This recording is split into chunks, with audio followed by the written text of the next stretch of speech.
What is normal? This is the million-dollar question, isn't it? What may seem normal for one will vary for somebody else. The longer we live with something, the more we adapt, get used to it, or just start accepting that this is the way it is, a new normal. I thought my life was normal, but when I was 23, the bottom dropped out of that normal when my dad announced that he was going to undergo transgender reassignment. It felt so weird. I suppose I felt lost. You think you know someone, your place in the family, in society, in the world, and then in a matter of minutes it's all changed. It was a huge shock. In fact, it was so unexpected that I didn't know what to think or say or do, and so I laughed. The next 29 years of my life I spent arguing with myself over the conflicting thoughts and feelings I was allowing to grow inside of me. I had lost my dad, but he was still here.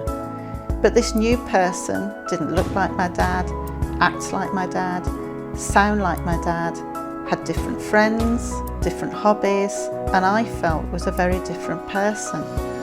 These conflicts were constantly in my head as I mulled them over and over, but gradually life would start to feel normal again.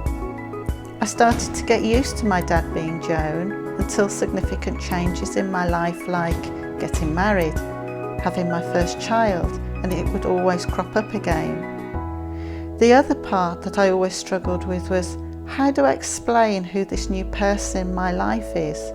I can't call Joan my dad any longer, and so she became Auntie Joan, but I'm not Auntie Joan's daughter. So this is my story about the change in my normal and how eventually I was able to acknowledge and accept this change. I also share some of the strategies I used on myself to manage that change and finally come to a calmness and peacefulness within myself. I'm Cath Lloyd from Make the Change, the author of When My Dad Became Joan, Life with My Transgender Father, lifestyle change and stress relief expert.